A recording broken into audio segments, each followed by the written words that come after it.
नमस्कार, RJD classes YouTube channel पर आप सभी का स्वागत है। जुड़ जाइएगा भाई। आज हम शुरू करते हैं प्रजनन तंत्र को।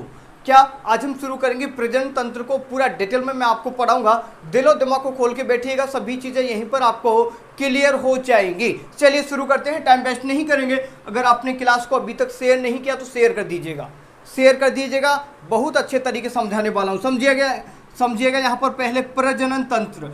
प्रजनन क्या होता है? प्रजनन का मतलब होता है जन्म देना। क्या? जन्म देना। किसी जीव या प्राणी या जाति के द्वारा अपने जैसी ही जाति का निर्माण करना। क्या?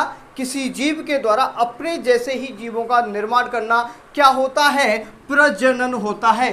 दूसरे शब्दों में कहें, वह प्रक्रिया, वह प्रोसेस जिसमें एक जीव के द्वारा अपने जैसे दूसरे जीव को जन्म दिया जाता है या उन संतति बनाई जाती है, उसे कहते हैं प्रजनन। समझ में आया? जन्म के से मतलब यही है कि दूसरी जाति का निर्माण करना, अपने जैसे ही दूसरी जाति निर्माण करना, वो होता है आपका प्रजनन। समझ में आया होगा सिस्टम। और जिसमें जो ऑर्गन्स भाग लेते हैं, क्या? प्रजनन में जो अंग आपके भाग लेते हैं, उन सभी अंगों को तंत्र बोलते हैं, प्रजनन तंत्र। क्लियर हुआ सभी को? चलिए पूरा डिटेल में पढ़ेंगे, तो पूरा ध्यानपूर्वक देखते हुए सुनते हुए जाइएगा, जिससे चीज़ें आपको अच्छे तरीके से क्लियर हो जाए। सर प्रजनन लोग करते क्यों हैं, बताइएगा, इसका जवाब दीजिएगा। लोग प्रजनन क्यों करते हैं, बताइएगा भाई। प्रजनन आखिरकार लोग क्यों करते हैं, क्या जरूरत पड़ी प्रजनन करने की? तो देखिएगा, कोई भी जाति प्रजनन, कोई भी प्रजाति प्रजनन इसलिए करती है कि अपने अस्तित्व को बनाए रखने के लिए। पहला पॉइंट आता है यहाँ पर, अस्तित्व को बनाए रखने के लिए। किसको बनाए रखने के लिए? अपने अस्तित्व को बनाए रखने के लिए। सुनिएगा, अपने अस्तित्व को बनाए रखने के लिए। दूसरी बात, विकास के लिए।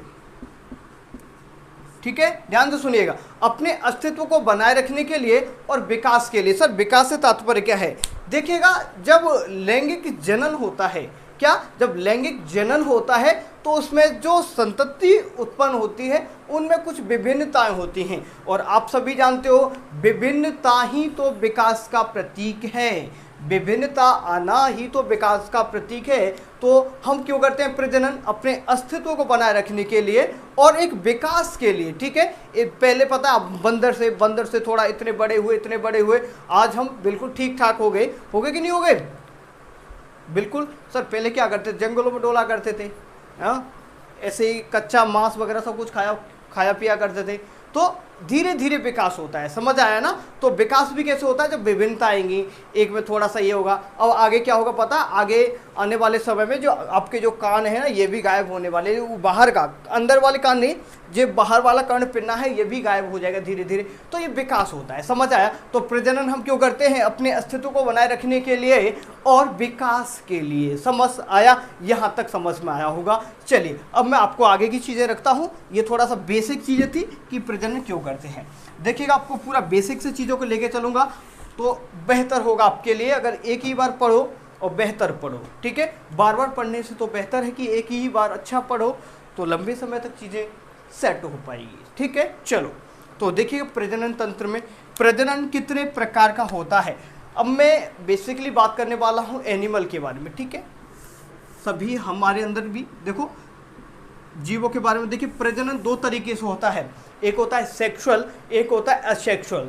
क्या? पहला होता है लैंगिक, लिखिएगा हिंदी में लिखिएगा लैंगिक, दूसरा होता है अलैंगिक। लिखते हुए चलिएगा,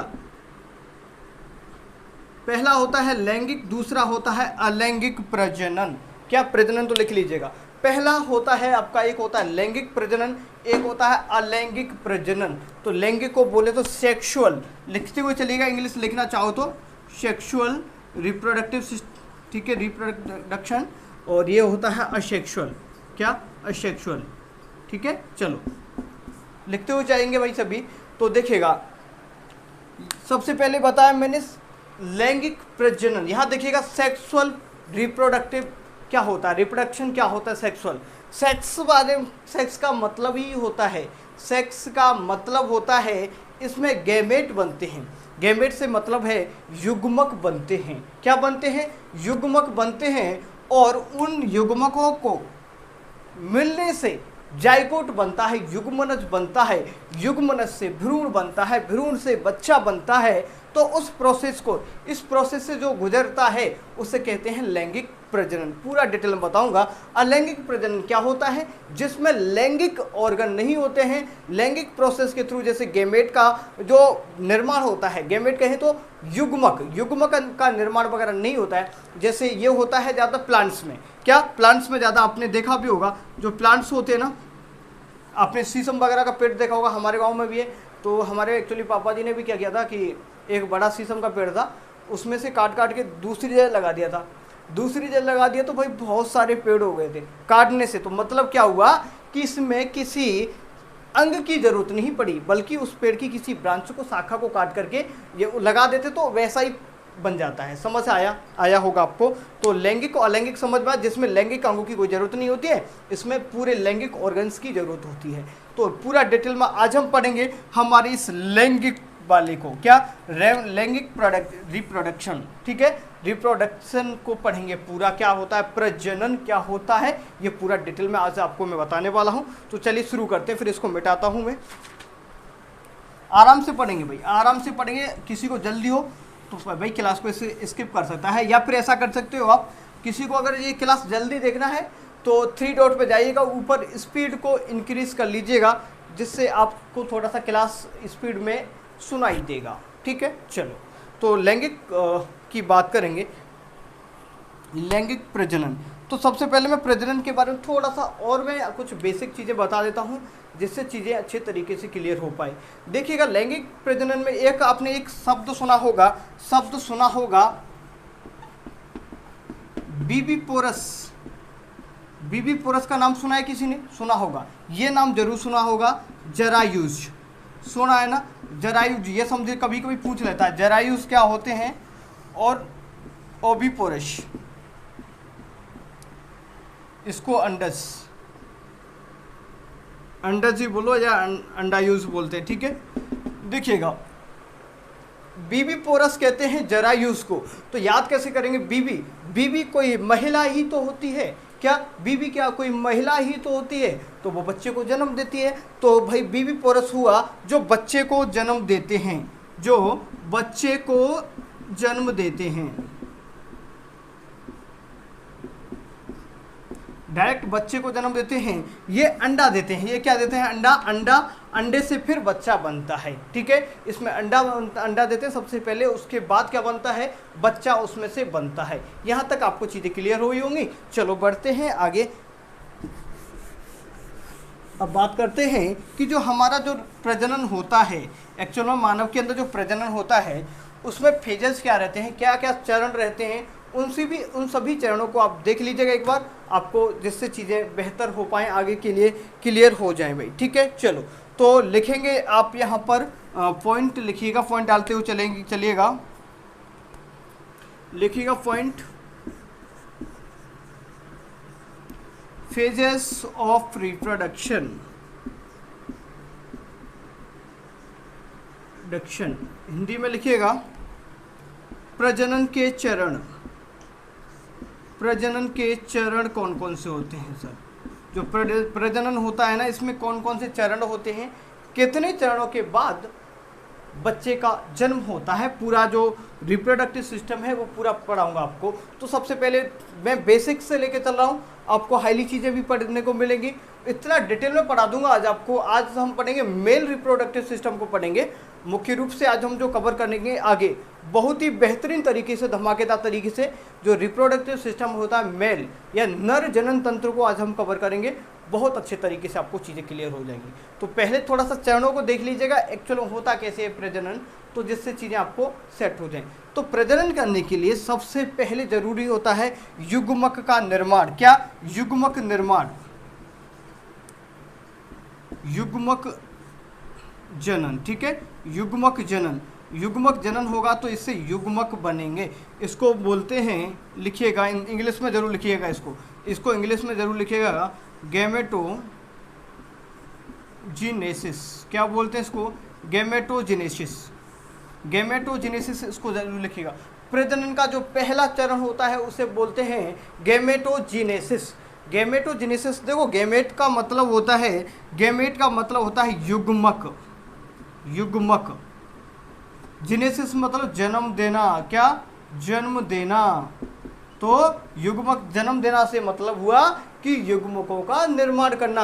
आपको पता है प्रजनन करने के लिए क्या करते हैं, सबसे पहले कोई फीमेल बॉडी है या मेल बॉडी है, उसके अंदर क्या बनते हैं, युग्मक बनते हैं। तो युग्मक बनने की प्रक्रिया को क्या कहते हैं, गैमेटोजेनेसिस। क्या बोलते हैं, गैमेटोजेनेसिस बोलते हैं। क्वेश्चन बनेगा गैमेटोजेनेसिस कैसे कहते हैं, तो युग्मक बनने की प्रक्रिया को गैमेटोजेनेसिस के नाम से जानते हैं। अब हमारे अंदर की बात करें, हमारे मानव के अंदर की बात करें, ह्यूमन बीइंग की बात करें, तो हमारे अंदर जो युग्मक बनते हैं, देखिएगा मेल के अंदर लिखता हुआ चलूंगा, जो मेल की बात करें और इधर फीमेल की लिख लीजिएगा, मेल और फीमेल दोनों को लिख देता हूँ। मेल के अंदर जो बनता है, जो गैमेट बनता है, तो गैमेट सेल कौन सी होती है, तो जो गैमेट सेल है उसका नाम होता है स्पर्म। क्या नाम है, स्पर्म, या बोले शुक्राणु। किसका निर्माण होगा भाई, पहले शुक्राणु बनेगा, इधर फीमेल के अंदर बनेगा क्या, अंडाणु। क्या, अंडाणु। इंग्लिश में बोले तो ओवम या ओवा भी बोल देते हैं इसको, ओवम या ओवा। ठीक है, सबसे पहले क्या होगा, मेल के अंदर और फीमेल के अंदर क्या बनेंगे, गैमेट बनेंगे। मतलब क्या, शुक्राणु और अंडाणु बनेंगे। जब शुक्राणु और अंडाणु दोनों बन जाते हैं, शुक्राणु और अंडाणु जब दोनों बन जाते हैं, तो उसके बाद क्या बनता है, ये देखना बहुत जरूरी है भाई, समझते हुए चलिएगा। शुक्राणु और अंडाणु जब बन जाते हैं तो फिर क्या होता है, देखिएगा, फिर शुक्राणु को ध्यान से सुनिएगा, शुक्राणु को ट्रांसफर किया जाता है फीमेल के अंदर। क्या, कहाँ पर, फीमेल के अंदर ट्रांसफर किया जाता है। तो उस प्रोसेस को क्या कहते हैं, इंसीमिनेशन। आगे बताऊंगा। तो यहीं पर दूसरा पॉइंट डाल लीजिएगा, यहाँ पर डाल लीजिएगा, कहाँ, यहाँ पर डाल लेते हैं, जिससे थोड़ा सा पॉइंट कम लिखने पड़े हमें। तो दूसरा होता है इंसीमिनेशन। क्या, इंसीमिनेशन की बात करें तो वीर्य सेचन। क्या दूसरा प्रोसेस रहेगा, वीर्य सेचन, वीर्य सेचन प्रक्रिया। ठीक है, वीर्य सेचन दूसरी प्रोसेस। पहली प्रोसेस में क्या हुआ, युग्मक का निर्माण हुआ, युग्मक का निर्माण हो गया। दूसरी प्रोसेस में क्या होगा, वीर्य सेचन। मतलब जैसे जो मेल के अंदर क्या होता है, स्पर्म बनते हैं, तो स्पर्म को फीमेल के अंदर ट्रांसफर करना होता है, किसके लिए, हमें फर्टिलाइजेशन के लिए। तो जो इंसीमिनेशन का होता है वीर्य सेचन, तो इसमें क्या होता है, जो शुक्राणु होते हैं, स्पर्म होते हैं, उनको ट्रांसफर किया जाता है जेनिटरी एरिया से होते हुए, कहाँ पर, फीमेल के अंदर। किसके अंदर, फीमेल के अंदर। फीमेल के अंदर जब स्पर्म प्लस आपका ओवम मिलता है, स्पर्म प्लस ओवम मिलता है, तो वहाँ पर बनता है जाइगोट। क्या बनता है, जाइगोट बनता है। जाइगोट की बात करें तो युग्मनज, युग्मनज बनता है। समझते हुए चलिएगा, 2 पॉइंट क्लियर हुए। तो सबसे पहले क्या हुआ कि जो कोशिका का निर्माण हुआ, युग्मनज कोशिका का निर्माण हुआ। उसके बाद क्या हुआ कि युग्मनज कोशिकाएं जुड़ी तो क्या बना भाई, युग्मनज या जाइगोट का निर्माण हो गया। अब थर्ड पॉइंट पे लिखिएगा, थर्ड पॉइंट, 1 मिनट, कहाँ है आपका, ये रहा। ठीक है, थर्ड पॉइंट लिखिएगा आगे। अब क्या होगा सर, अब होगा फर्टिलाइजेशन। इसके बाद क्या होगा, फर्टिलाइजेशन। फर्टिलाइजेशन कहें तो निषेचन होगा। देखिए भाई, किसी को लग रहा होगा कि सर इतना वैसा कैसा कैसे पढ़ा रहे हो, तो मैं नहीं चाहता कि इस टॉपिक को थोड़ा सा पढ़ा के मैं आपको क्लियर करा दूं। थोड़ा सा मैं पढ़ाना चाहता हूँ तो पढ़ लो भाई पूरा। तो थर्ड पॉइंट लिखिएगा यहाँ पर, थर्ड पॉइंट रहेगा आपका निषेचन। फिर क्या होता है, निषेचन। इंग्लिश में भी इसको जरूर लिखिएगा, फर्टिलाइजेशन, फर्टिलाइजेशन। क्या बोलते हैं इसको, फर्टिलाइजेशन। फिर क्या होता है, निषेचन। निषेचन फीमेल के अंदर होता है। हमारे अगर मानव के अंदर बात करें तो जो फीमेल है, फीमेल के अंदर मैं पूरे डिटेल में पढ़ाऊंगा। जो फैलोपियन ट्यूब वाला पार्ट होता है, जो फैलोपियन ट्यूब वाला पार्ट होता है, फैलोपियन जो ट्यूब होता है ना, फैलोपियन ट्यूब में होता है निषेचन। जब स्पर्म और ओवम, स्पर्म ओवम से मिलता है तो फिर बनता है, यहाँ पर होता है निषेचन। इसके बाद एम्ब्रियो बनता है, एम्ब्रियो को फिर इनप्लांटेशन कर दिया जाता है। इनप्लांटेशन का बात मतलब है यहाँ से यहाँ निषेचन कंप्लीट होता है। तो निषेचन के बाद जो आपका जो फोर्थ पॉइंट रहेगा, अंतरोपण। अंतरोपण की बात करें तो अंतरोपण क्या होता है? इम्प्लांटेशन। थोड़ा सा बेसिक पॉइंट है लेकिन लिखा देता हूँ मैं आपको, थोड़ा समझने में अच्छा होगा। तो इम्प्लांटेशन का मतलब क्या होता है? यहाँ से जैसे जाइगोट बन के तैयार हो गया पर जो, और उसके बाद इसको क्या है? अंतरोपण किया जाता है। मतलब जो यूटेरस गर्भाशय होता है ना, गर्भाशय में इसको क्या कर दिया जाता है भाई? स्थापित, ट्रांसफर कर दिया जाता है। जब ये गर्भाशय में ट्रांसफर कर दिया जाता है तो ब्लास्टोसिस अवस्था भी बनती है। फिर यहाँ पर निर्माण होता है किसका? एम्ब्रियो का। किसका? एम्ब्रियो, भ्रूण का निर्माण होता है। ठीक है, भ्रूण का निर्माण होने के बाद गेस्टेशन होता है। गेस्टेशन लिखिएगा, पॉइंट लिख लीजिए। गेस्टेशन बोले तो गर्भावधि, क्या लिख ही लीजिएगा? गर्भावधि। ठीक है, गर्भ की अवधि रहती है, तो गर्भ अवधि में बच्चे का विकास होता रहता है। और जो 6 पॉइंट रहेगा आपका पर्चुरेशन। क्या? पर्चुरेशन के बाद क्या है? डिलीवरी हो जाती है और बेबी को जन्म हो जाता है। तो इस प्रोसेस से, इतने पॉइंट से गुजरना होगा जब किसी बच्चे का जन्म होता है। तो आज हम पढ़ेंगे मेल रिप्रोडक्टिव सिस्टम के बारे में, पूरा डिटेल में समझेंगे। तो समझिएगा, पहले मैं यहाँ पर इसको मिटाता हूँ और जो बेसिक चीज़ें आपको समझ में आया होगा। चलिए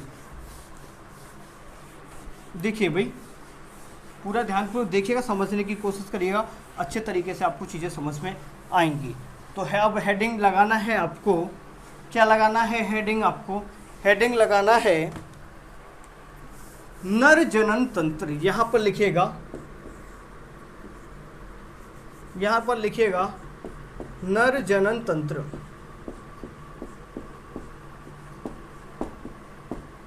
ठीक है, इंग्लिश में भी लिख लो, मेल रिप्रोडक्टिव सिस्टम।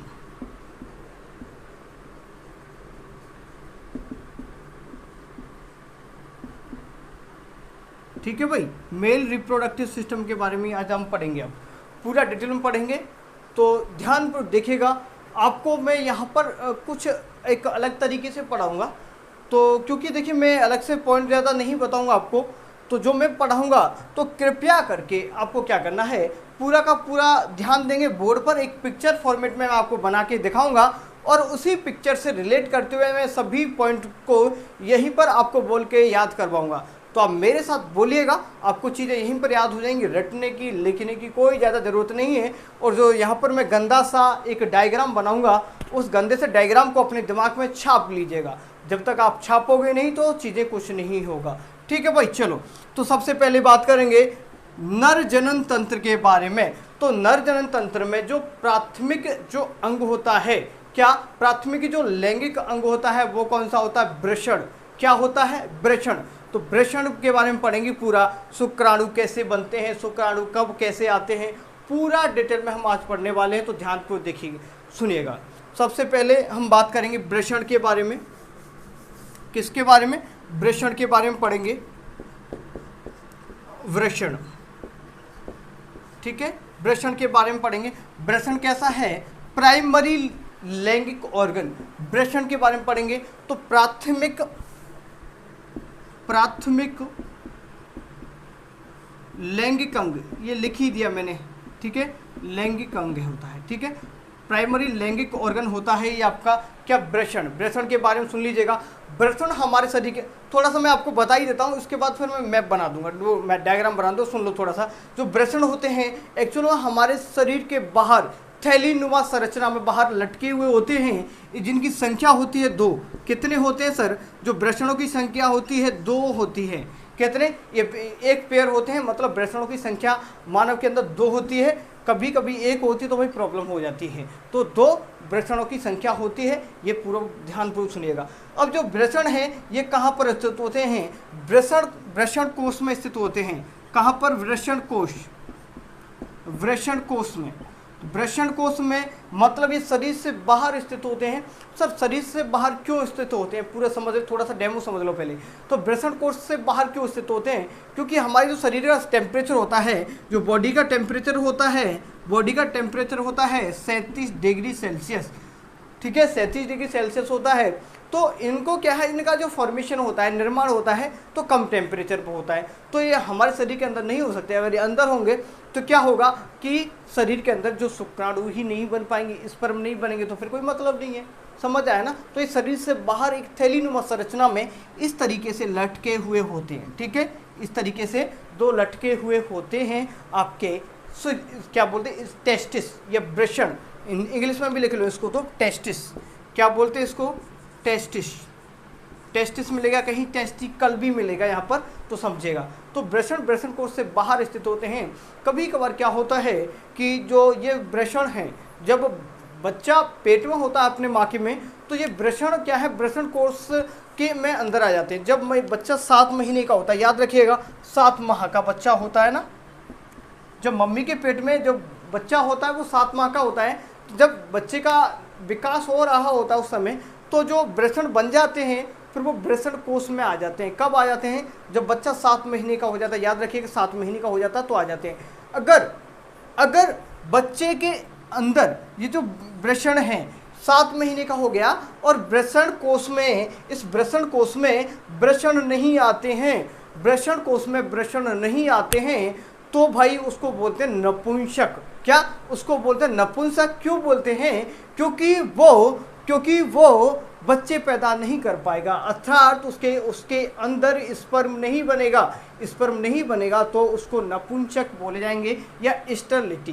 राइट, समझ में आया? तो इसीलिए हाँ, इस बीमारी को क्या कहते हैं ये समझ लीजिएगा।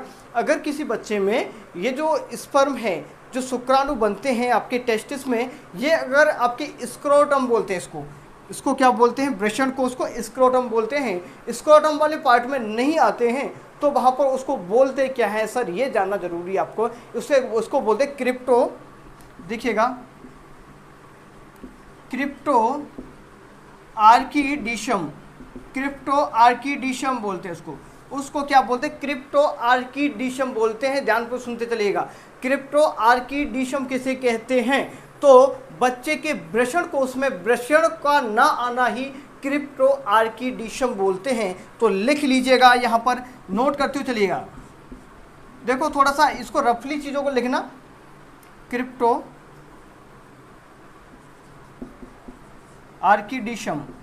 आर्किडिशम बोलते हैं। किसको कहते हैं? जब वृषण कोश में वृषण नहीं आते हैं।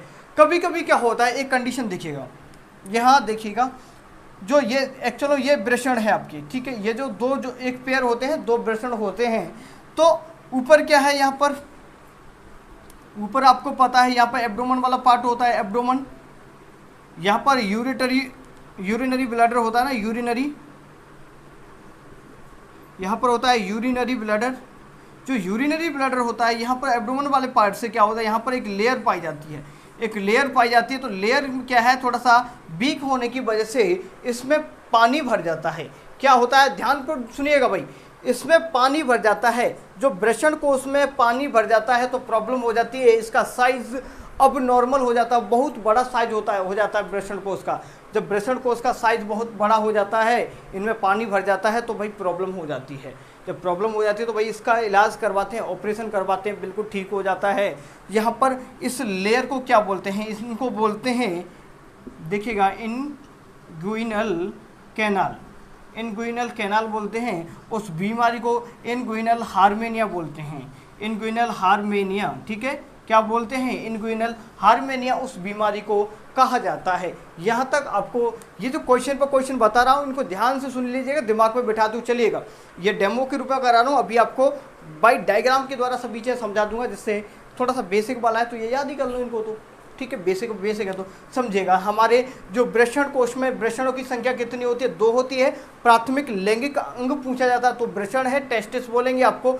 और हमारा जो वृषण होते हैं, वृषण कोश के बाहर एक थैली में स्थित होते हैं, उनका टेम्परेचर लगभग 2 से 4 डिग्री सेल्सियस होता है। मतलब हमारे जो शरीर से लगभग 4 से 5 डिग्री सेल्सियस कम होता है, तो इसलिए क्या है, इनको बाहर रखा जाता है।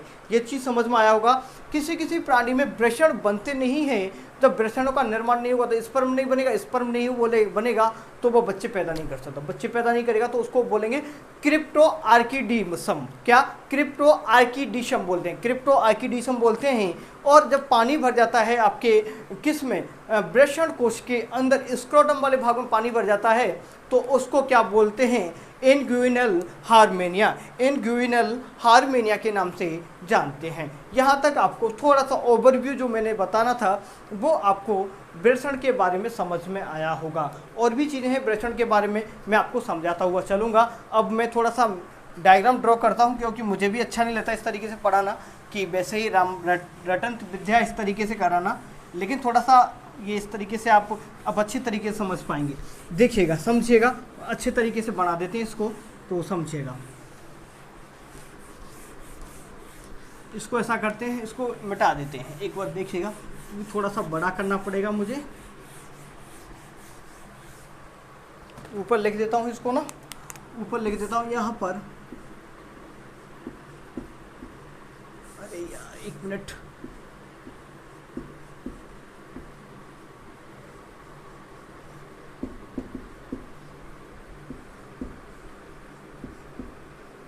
अब देखिएगा भाई, ये तो मैंने ऊपर लिख दिया जिससे आपको पूरा याद रहे। अब देखो भाई, देखिएगा, ध्यानपूर्वक देखिएगा, पूरा का पूरा आपको याद हो जाएगा। यहाँ पर लिख देता हूँ इधर,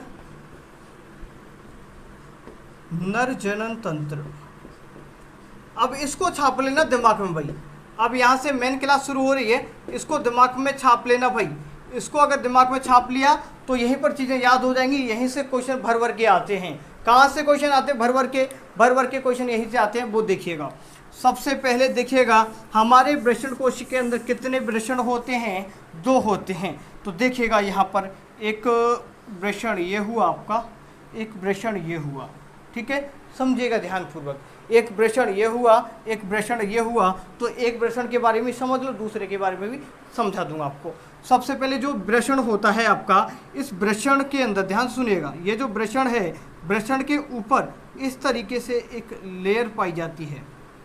ध्यान सुनिएगा, इसको क्या बोलते हैं? वृषण के ऊपर ये पाई जाती है, इसको बोलते हैं, एक नलका शेप पर होती है, इसको बोलते हैं एपिडाइडिमिस, एपिडाइडिमिस बोलते हैं, एपिडाइडिमिस बोलते हैं। इसको बोले तो अधिवृषण, क्या बोलते हैं? अधिवृषण, समझिएगा, वृषण के ऊपर होती है अधिवृषण। इसके द्वारा क्या किया जाता है, यहाँ से जो शुक्राणु बने वो इसमें जाते हैं और इसके द्वारा ऑब्जर्व कर लिए जाते हैं। यहाँ से देखिएगा अब क्या होता है, यहाँ से जो ये, हाँ, इस तरीके से यहाँ से इस पार्ट से जो शुक्राणु हैं आपके यूँ जाते हैं। ध्यान से सुनिएगा, ठीक है। देखो जो ये क्या है आपका, टेस्टिस है। ध्यान सुनिएगा, टेस्टिस या वृषण। अब आपको नोट करते हुए जाना पूरा का पूरा। ये वृषण है, वृषण के अंदर कैसे बनता है मैं आपको बताऊंगा। हमारा जो वृषण है, वृषण के अंदर इस तरीके से कुछ कोशिकाएं पाई जाती हैं। ध्यान सुनिएगा, इस तरीके से जो कोशिकाएं पाई जाती हैं, इन कोशिकाओं को क्या बोलते हैं? स्पर्म प्रोड्यूसिंग सेल्स, ठीक है। यहाँ पर देखिएगा, यहाँ जो ये सेल्स हैं, ध्यान से देखिएगा, इस तरीके से कुछ स्ट्रक्चर बनी हुई होती है। वो पूरा आपको मैं समझाने वाला हूँ तो चीज़ें समझ में आपको अच्छे तरीके से आ जाएंगी। तो यहाँ पर स्पर्म, इनको बोलते हैं स्पर्म प्रोड्यूसिंग ट्यूबुल बोल देते हैं, क्या? ट्यूबुल्स, ठीक है। क्या बोलते हैं? देखिएगा, जो ये आपका शुक्राणु होता है, शुक्राणु के बीच में जो कोशिकाएं होती हैं, ध्यान से देखिएगा, यहाँ पर पूरा ध्यान यहाँ पर होना चाहिए आपका। अब यहीं से कहानी शुरू हो रही है।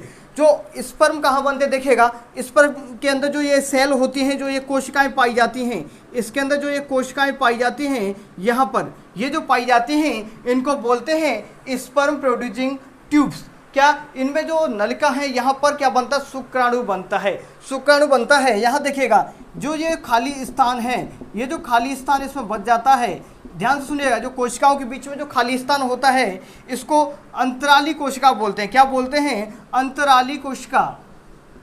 यही से क्वेश्चन बनता है, अभी सुनिए ध्यान से पूर्वक। अंतराली कोशिका, या इंग्लिश में बोल रहे हैं तो लीडिंग शेल, क्या बोलते हैं इसको?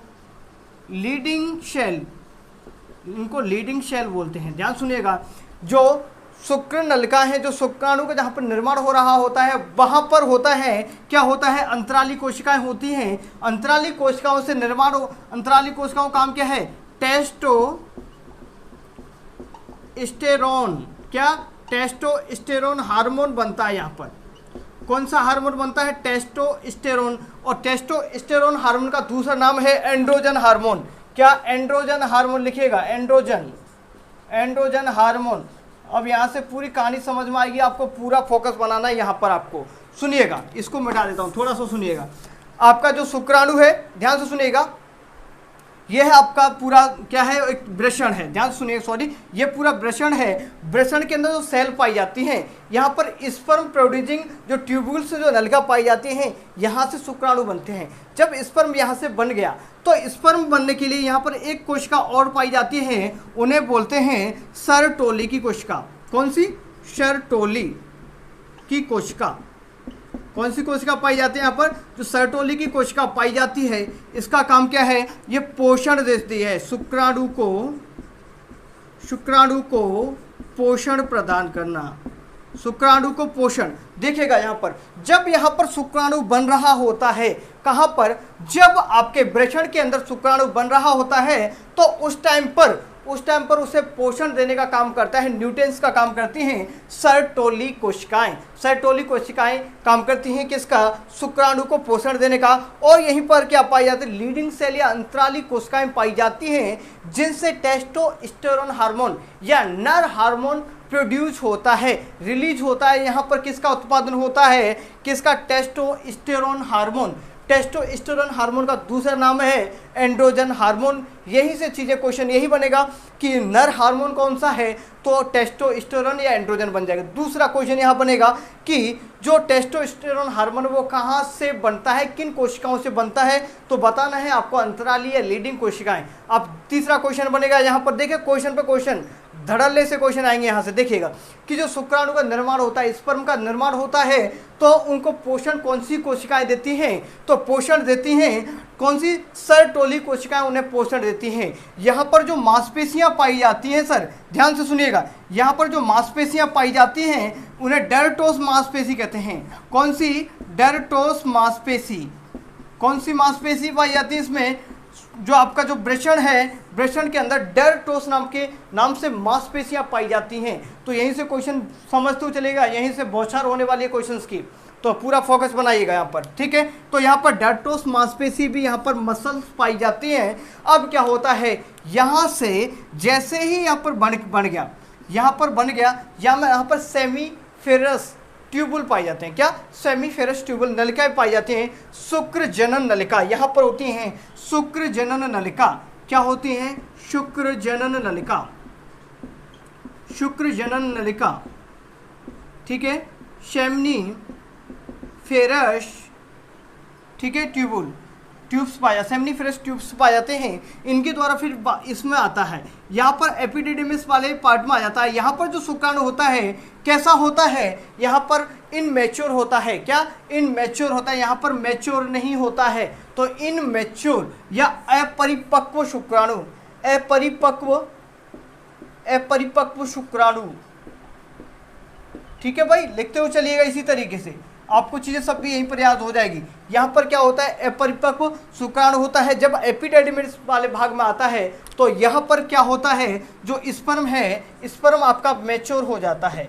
स्पर्म क्या हो जाता है? मैच्योर हो जाता है। तो पूछेगा क्वेश्चन कि स्पर्म मैच्योर कहाँ पर होता है? तो एपिडिडिमिस वाले भाग में स्पर्म मैच्योर हो जाता है। यहाँ तक चीज़ें समझ आएगी। अब एपिडिडिमिस वाले भाग में तो हो गया सर, मैच्योर तो हो गया। अब यहाँ से ये इनको ले जाने का काम करती है एक नलिका है, ये रही, ये जो नली है ये जा रही है, यहाँ ध्यान से देखो, ये जो नली जा रही है ये कहाँ जा रही है सर? इसका नाम ही बता दो सबसे पहले तो। जो शुक्राणु को लेके जाने वाली नलिका का नाम क्या है? तो आपको बताना है उस शुक्र नलिका का नाम है, नाम देखिएगा वासा डिफरेंस भी मिलता है। देखो यहाँ लिख देता हूँ आपको, कहाँ लिखें? यहाँ लिख देते हैं, यहाँ लिख देते हैं वास डिफरेंस। क्या बोलते हैं उसको? वास डिफरेंस बोलते हैं, वास डिफरेंस या शुक्र नलिका, शुक्र नलिका, ठीक है। तो शुक्र नलिका क्या करती है? शुक्राणुओं को यहाँ से लेकर के चली जाती है। समझ आया? तो शुक्राणु को यहाँ से लेके चलेगी शुक्र नलिका। अब कहाँ होगा? पहले ऐसा करते, ये कहानी समझ आया। अब इस वाले को थोड़ा सा मिटा देता हूँ क्योंकि मुझे आगे की भी चीज़ें आपको बताना है। यहाँ तक समझ में आया होगा आपको। देखो थोड़ा सा इसको अच्छे तरीके से बनाते हैं, थोड़ा सा देखो भाई। हाँ, अब भाई पूरा ध्यान यहीं पर होना चाहिए, आपका सभी का ध्यान यहीं होना चाहिए। मेन चीज़ चल रही है यहाँ पे। अब आपको यहीं पर फोकस करना है पूरा का पूरा, समझिएगा। थोड़ा सा अच्छे से बना देता हूँ। अब इनको तो थोड़ा ऐसे कर दो, हटाओ, ठीक है, छोड़ो। अब क्या हुआ, देखो, छोड़ो, देखो भाई यहाँ पर देखो, ये जो नलिका इस तरीके से यहाँ आ गई। इस नलिका को नाम क्या बताया था मैंने, क्या बताया था, वास्ट डिफरेंस। वास्ट डिफरेंस हो गया, ठीक है, वास्ट डिफरेंस बोल गया, शुक्र नलिका, शुक्र नलिका बोल लो, क्या ये शुक्र नलिका हो गई। अब क्या होता है, ध्यान से सुनेगा, ये जो शुक्र नलिका यहाँ पर लेके आती है, तो यहाँ पर पाया जाता है आपको, ये क्या है, एक थैलेनुमा संरचना होती है, एक थैलेनुमा संरचना होती है। यहाँ से क्या होता है, ध्यान से देखिएगा, ऊपर से थैलेनुमा संरचना होती है, इसको कहते हैं यूरिनरी ब्लैडर, इसको बोलते हैं यूरिनरी ब्लैडर या मूत्राशय। क्या बोलते हैं इसको, मूत्राशय। मूत्राशय वाले पार्ट से भी इस तरीके से ये आ रही होती है डक्ट, इधर से ये शुक्राणु आते हैं हमारे, ये इस तरीके से आते हैं और इसमें ये हाँ मिल जाते हैं। ध्यान से देखो, थोड़ा अच्छे तरीके से बनाएंगे इसको, हाँ, जिससे आपको चीज़ें याद हो जाए भाई। देखो थोड़ा छोटा कर देते हैं इसको, एक मिनट यार, ये रहा, ठीक है। अब यहाँ पर देखिएगा, इसमें से ये जो निकल के आ रही है, यहाँ देखो, इसमें मिल जाती है, देखिएगा यहाँ पर देखिएगा। अब थोड़ा सा आपको पूरी प्रोसेस समझ में आ जाएगी अच्छे तरीके से। यहाँ पर देखिएगा भाई, ठीक है, ये जो शुक्र नलिका है, ये लेकर क्या, ये मूत्राशय हो गया, मूत्राशय की जस्ट नीचे होती है। यहाँ पर क्या होता है, थोड़ा सा इधर आगे आएंगे तो यहाँ पर क्या होता है, यहाँ पर एक ग्लैंड पाई जाती है, यहाँ पर इस तरीके से एक ग्रंथि पाई जाती है। इसको क्या नाम देते हैं, प्रोस्टेट ग्लैंड। ध्यान से सुनेगा, इसका नाम है प्रोस्टेट ग्लैंड। क्या नाम है इसका, प्रोस्टेट ग्लैंड बोलते हैं इसको। क्या बोलते हैं, प्रोस्टेट ग्लैंड। क्या बोलते हैं, प्रोस्टेट ग्लैंड। अब ये समझिएगा, पूरी की पूरी चीज़ समझिएगा। ये जो मूत्राशय वाले भाग से मूत्र आता है और यहाँ से जो शुक्र नलिका है ये लेकर के आ जाती है, यहाँ पर पाई जाती हैं। यहाँ पर देखिएगा, यहाँ पर ये वाला पार्ट है, यहाँ पर होता है क्या होता है, यहाँ पर आपका शुक्राशय। क्या होता है, शुक्राशय। क्या होता है भाई, शुक्राशय होता है। एक्चुअल में क्या है, थोड़ा सा इसको ऐसा करते हैं, ये जो मूत्र नलिका है ना, इसको थोड़ा सा इधर लाते हैं और यहाँ पर होता है शुक्राशय, इसको बोलते हैं शुक्राशय। क्या बोलते हैं इसको, शुक्राशय। ध्यान सुनिए, ये होता है शुक्राशय। तो शुक्राशय से क्या बनते हैं, शुक्राणु बन, यहाँ पर जो स्टोर होते हैं, आशय मतलब शुक्राणु का स्टोर होते हैं। इसको सेमिनल बोल दो, इसको सेमिनल वेसिकल बोल देते हो, ठीक है। तो शुक्राशय याद रख लो, याद देखिएगा, अब आपको समझ में आएगा। ये जो प्रोस्टेट ग्लैंड है, यहाँ पर जो प्रोस्टेट ग्लैंड है, जैसे शुक्राणु यहाँ से आता हुआ, यहाँ पर क्या है आपका शुक्राशय, शुक्राशय के बाद ये इधर से जो पेशाब वाली, तो उभय मार्ग होता है हमारे अंदर, मानव के अंदर उभय मार्ग होता है। किसका भाई, पेशाब का। और भाई आपका जो शुक्राणु आते हैं वो एक ही मार्ग से आते हैं, बल्कि फीमेल के अंदर इसका अलग अलग होता है। तो वहाँ पर जो यूरेथ्रा होता है वो अलग होता है, जो वेजाइना वाला पार्ट होता है वो अलग होता है। तो ये चीज़ समझिएगा। यहाँ पर एक्चुअल में यहाँ पर जैसे ही शुक्राणु आता है, यहाँ पर शुक्राणु आता है तो यहाँ पर फ्रक्टोज मिला दिया जाता है। जो यहाँ पर जो ये है आपका प्रोस्टेट ग्लैंड है, यहाँ पर फ्रक्टोज मिला दिया जाता है। क्या, फ्रक्टोज मिला दिया जाता है। और सिट्रिक एसिड, फ्रक्टोज और सिट्रिक एसिड यहाँ से मिला दिया जाता है। तो देखिए, अभी स्पर्म नहीं बना, एक्चुअल शुक्राणु आ रहा है केवल। स्पर्म कैसे कहते हैं वो आपको समझना बहुत बाकी है अभी। तो जैसे ही यहाँ से आगे आएगा, जैसे ही ये जो ये आएगा आगे, तो यहाँ पर एक स्ट्रक्चर और देखिएगा आप,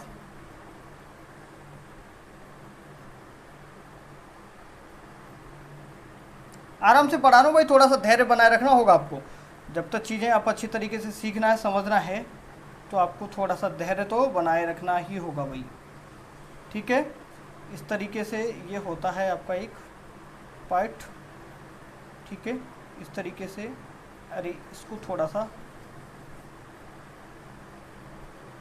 ऐसे, रुको भाई एक मिनट, थोड़ा सा मैं आपको अच्छा बनाने की कोशिश कर रहा हूँ भाई, अच्छा बनाने के चक्कर में ऐसा नहीं हो जाए कि कहीं ख़राब हो जाए। देखो भाई ठीक है, तो ये इस तरीके से होता है, ध्यान से देखो, ये इस तरीके से होता है आपका। थोड़ा सा ये वाला पार्ट है जो कि उठा हुआ होता है, थोड़ा सा इनको क्या बोलते हैं, ध्यान से सुनिएगा, ये चीज़ आपको समझते हुए चलेगी। थोड़ा सा उठा हुआ होता है, ये देखिएगा, ठीक है भाई, समझिएगा। ये वाला पार्ट थोड़ा सा उठा हुआ होता है, तो देखिएगा, सुनिएगा, समझिएगा अच्छे तरीके से। क्या जो प्रोस्टेट ग्लैंड होती है, किसी किसी के अंदर प्रोस्टेट कैंसर हो जाता है। प्रोस्टेट, जब पता है लोगों को जो सपने आते हैं, कहते हैं ना कि नाइट फॉल हो रहा है, ये हो रहा है, जब मतलब वीर्य जो शुक्राणु मतलब बिना अनुमति के निकल जाते हैं, या फिर लोग ज़्यादा हस्तमैथुन करते हैं। ध्यान से सुनिएगा कि जो इंसान ज़्यादा हस्तमैथुन करता है एक लिमिट से ज़्यादा, और फिर उसको ज़्यादा पेशाब की प्रॉब्लम ज़्यादा रहती है, और उसके अंदर ऐसे सिम्टम्स आ जाते हैं धीरे धीरे धीरे धीरे कि जो आपका जो प्रोस्टेट ग्लैंड है, प्रोस्टेट ग्लैंड उसको कंट्रोल नहीं करता, और वहाँ से इसका कंट्रोल नहीं रहता, तो जो भी स्पर्म बनेगा तो यहाँ पर डायरेक्ट निकल जाएगा पेशाब के पेशाब के माध्यम से वो आपका जो स्पर्म है वो निकल जाएगा। तो भाई जो भी लोग क्या करते हैं, हस्त मैथुन करते हैं, वो थोड़ा सा अलर्ट रहिएगा, क्योंकि कभी कभी जो प्रोस्टेट ग्लैंड है इसमें कैंसर हो जाता है। कैंसर कब होता है कि अगर आप एक लिमिट से ज़्यादा हस्त मैथुन करेंगे। जो भी मेरे भाई बंधु देख रहे हैं तो खुल के बोलना ज़रूरी होता है, क्योंकि इन चीज़ों में हमारे देश कंट्री के अंदर क्या होता है पता है कि जो सेक्सुअल जो भी चीज़ें हैं उनको खोल के नहीं बताया जाता, पढ़ाया, इनको शर्मिंदगी माना जाता। शर्मिंदगी कुछ नहीं होती, तो लेकिन समझिएगा एक्चुअल में जो प्रोस्टेट ग्लैंड है तो इसमें कैंसर भी हो जाता है। ध्यान से देखिएगा, यहाँ पर जैसे ही ये आता है तो भाई कोई भी गंदी चीज़ें, गंदी आदतें हों तो कृपया करके छोड़िएगा। रिसर्च में आया है कि इंडिया के अंदर बहुत सारी युवा वर्ग इनसे पीड़ित है भाई, ठीक है, तो इस चीज़ को छोड़िएगा। अब देखिएगा आगे चीज़ें देखिएगा, यहाँ पर आया जैसे ही सीमन यहाँ पर आता है, यहाँ पर सीमन जैसे ही आता है तो इस वाले पार्ट को क्या बोलते हैं, इसको बोलते हैं सर पेनिस, इसको बोलते हैं क्या, पेनिस बोलते हैं। और जो ये वाला पार्ट होता है एक्चुअल में ये पेनिस ग्लैंड होती है। ये क्या होती है, पेनिस ग्लैंड। यहाँ पर एक चीज़ और होती है, यहाँ पर एक ग्रंथि और होती है जिसको बोलते हैं काउपर्स ग्लैंड। काउपर्स ग्लैंड, क्या, काउपर्स ग्लैंड। ये क्या करती है, जो आपके शुक्राणु आए हैं उनको लुम्ब्रिकेंट्स, चिकना बना देती हैं, क्योंकि उसके गमन में थोड़ा सा क्या हो, आसानी हो, जिससे कि जो शुक्राणु आते हैं उनको पता है गति की ज़रूरत होती है, क्योंकि शुक्राणु के अंदर अगर पावर नहीं होगा तो भाई कुछ नहीं होगा, सही है ना। तो देखिएगा तो फिर क्या होता है, जैसे शुक्राणु आते हैं और फिर जो आपका जो यूरेथ्रा वाला मार्ग है, यूरेथ्रा, जो यूरेथ्रा वाला मार्ग है इसके द्वारा रिमूव कर दिए जाते हैं स्पर्म को। हाँ सुनिए एक बार, स्पर्म नहीं, इस जगह तो बोलेंगे हम सीमन, क्या, सीमन बोलेंगे, क्या, वीर्य, हिंदी में बोले तो वीर्य को निकाल दिया जाता है यूरेथ्रा वाले मार्ग से बाहर। सर एक्चुअली सीमन कैसे बोल दिया आपने, सीमन और शुक्राणु, शुक्राणु सीमन कैसे बन गया। देखो यहाँ पर देखो, यहाँ पर देखिएगा, जो आपका जो स्पर्म होता है, लिखिएगा स्पर्म प्लस फ्रक्टोज, क्या, फ्रक्टोज प्लस सिट्रिक एसिड, क्या, सिट्रिक एसिड, ये जब मिलते हैं तो बनता है आपका सीमन। क्या बनता है, सीमन या वीर्य, ठीक है भाई। तो सीमन या वीर्य कब बनता है, जब शुक्राणु, फ्रक्टोज और सिट्रिक एसिड मिलता है तो बनता है आपका इस जो बनता है सीमन। तो अब ये सीमन बन के यहाँ पर तैयार हो गया, हुआ कि नहीं हुआ भाई, सीमन बन के तैयार हुआ। अब सीमन के बारे में थोड़ी सी चर्चा कर लेते हैं। एक्चुअल जो सीमन है, एक्चुअल जो सीमन होता है तो वन टाइम, क्या, एक बार में, वन टाइम में कितना होता है, ध्यान सुनिएगा,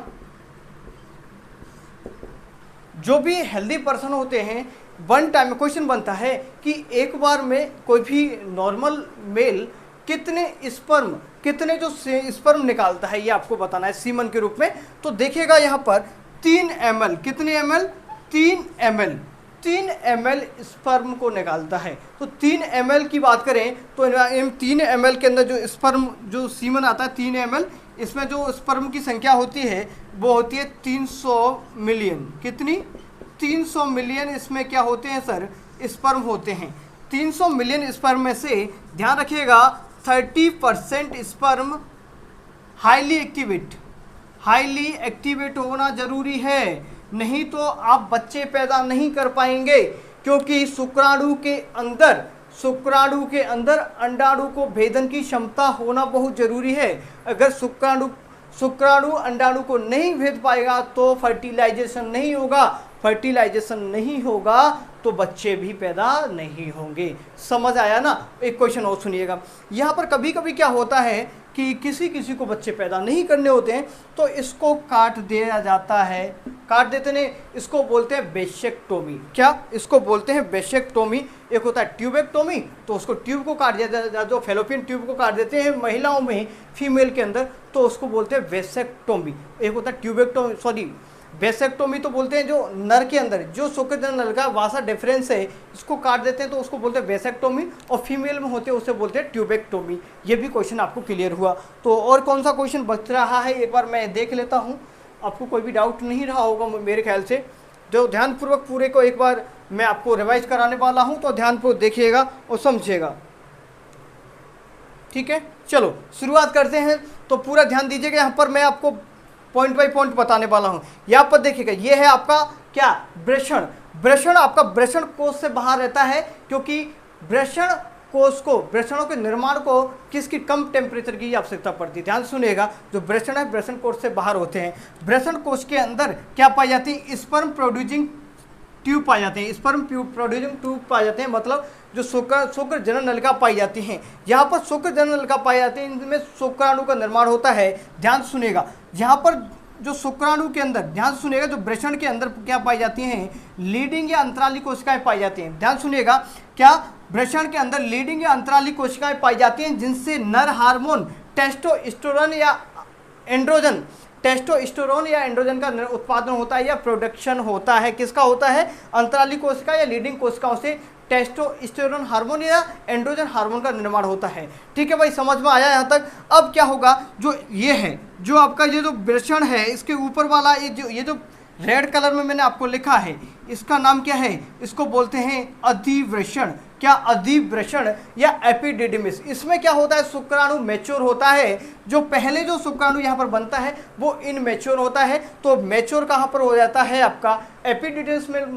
क्या है? एपिडिडिमिस वाले पार्ट में क्या होता है? शुक्राणु मैच्योर हो जाता है। शुक्राणु अगर यहाँ मैच्योर हो जाता है तो बासा डिफरेंस जो शुक्र नलिका है, इसके द्वारा जो शुक्राणु आपके आगे भेज जाते हैं, इसी में जो पेशाब है आपका, यूरिन आता है। इधर से क्या आता है? यूरिन आता है। तो यहाँ पर जाएंगे, शुक्राशय आता है, सेमिनिफेरल वेसिकल आता है। आगे देखिएगा, जो शुक्राशय है, शुक्राशय में यहाँ पर स्टोर होते हैं।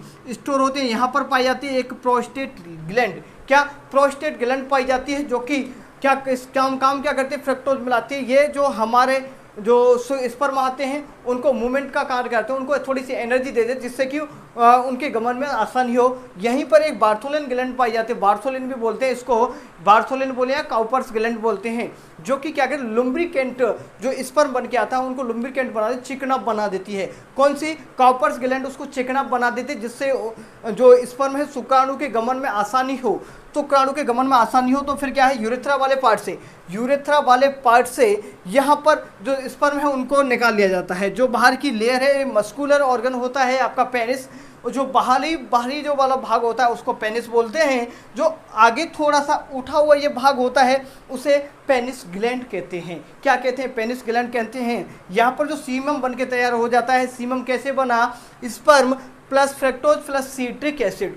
स्पर्म, फ्रक्टोज और सिट्रिक एसिड जब मिलता है तो आपके सीमन का निर्माण होता है। तो सीमन वन टाइम में कोई भी नॉर्मल आदमी 3 ml सीमन को क्या करता है भाई? निकालता है, स्खलित करता है 3 ml सीमन के अंदर 300 मिलियन क्या होते हैं? स्पर्म होते हैं। कितने मिलियन होते हैं? ध्यान रखिएगा, 300 मिलियन स्पर्म होते हैं, जिनमें 30% हाईली एक्टिवेट होने चाहिए।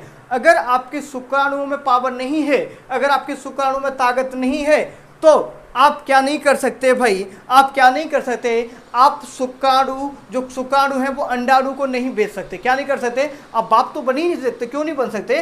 क्योंकि आपके अंदर जो शुक्राणु हैं उनके अंदर इतनी क्षमता नहीं है कि वो अंडाणु को भेज सके, निषेचन कर सके, क्योंकि निषेचन करने के लिए, फर्टिलाइजेशन करने के लिए स्पर्म को कम से कम 30% उनको हाईली एक्टिवेट होना बहुत ज़रूरी है। तो यहाँ तक आपको चीज़ें समझ में आई होंगी, उम्मीद करूँगा। ये छोटा सा टॉपिक था, बहुत मज़ेदार टॉपिक था, आपको अच्छे तरीके से समझ में आया होगा। कल की क्लास में मैं कराऊंगा फीमेल, ठीक है, रिप्रोडक्टिव सिस्टम को, मादा जनन तंत्र को कराऊंगा।